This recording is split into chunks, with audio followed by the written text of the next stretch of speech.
Bonjour à tous, ravie de vous retrouver dans ce nouvel épisode de dégustation à la maison. En ce début décembre, la neige commence à tomber, les centres-villes s'illuminent. J'avais envie de vous présenter, pour moi, mon péché mignon du mois de décembre, la bière de Noël. On va avoir besoin de plusieurs ingrédients pour créer une bière. Tout d'abord, l'eau. La bière contient 90% d'eau. Ensuite, on va avoir besoin de malt. On va englober le mot malt pour tout ce qui va être orge maltée, parce que c'est vraiment l'orge qu'on utilise principalement. On peut également utiliser du seigle ou du blé par exemple. L'orge est maltée, c'est-à-dire qu'on va essayer de retirer l'amidon de la céréale afin de créer du sucre pour la fermentation. Ça, on verra ça plus tard. Donc avant, c'est de l'orge, après c'est de l'orge maltée. C'est l'orge maltée que l'on utilise pour la fabrication de la bière. Ensuite, on va avoir besoin du houblon, une petite plante qui va apporter énormément d'arômes et c'est celle qui va apporter aussi l'amertume et la conservation dans la bière. Ensuite, on va également avoir besoin de levure afin de lancer la fermentation alcoolique de la bière. On va pouvoir utiliser également tout ce qui est aromatisant, fruits, épices, céréales, en fonction de vos envies et surtout des envies du brasseur. Pour brasser une bière, il va y avoir plusieurs étapes. Tout d'abord, l'empâtage. Cette première étape du processus de brassage consiste à tremper les graines maltées dans l'eau qui a été chauffée auparavant, à la température souhaitée, afin de transformer l'amidon en sucre. Cette étape dure en moyenne de 45 minutes à 1h30.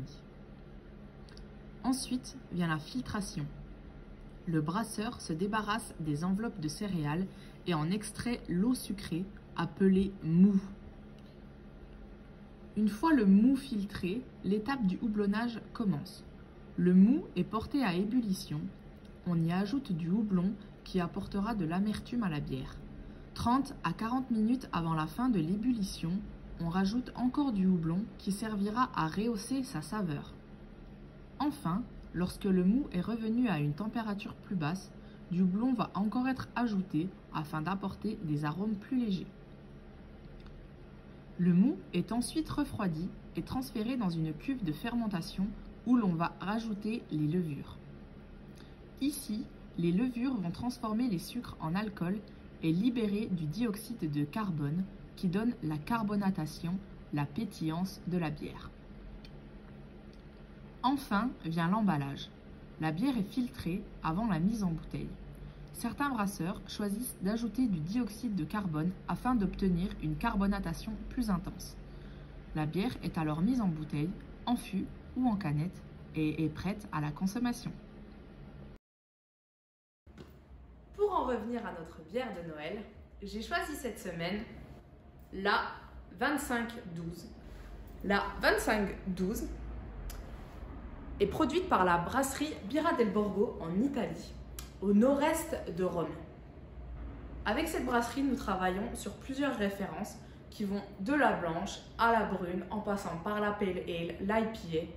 Mais aujourd'hui, celle qui nous intéresse, c'est la 25. Petite astuce, pour le service de la bière, j'ai rincé mon verre à l'eau froide. Ça va nous permettre de maîtriser la mousse dans le verre.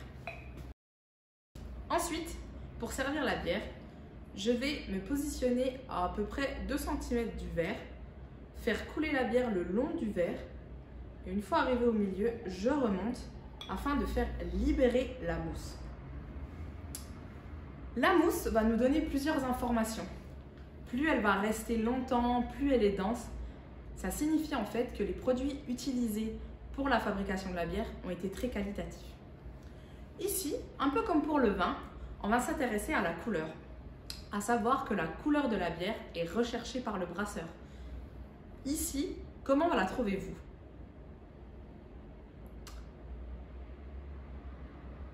On va en effet être sur quelque chose de plutôt ambré, foncé, au reflet très doré, un peu orangé comme ça.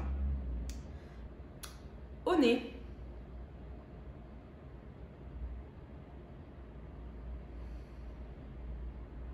moi je vais avoir du côté très fruité, le côté orange, un petit peu de café, mais une belle richesse déjà aromatique juste au nez.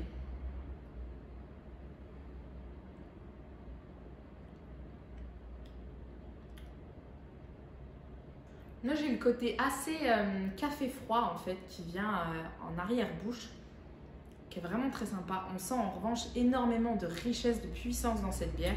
En effet, on va être dans les 8 degrés d'alcool. Donc ça se ressent quand même un petit peu.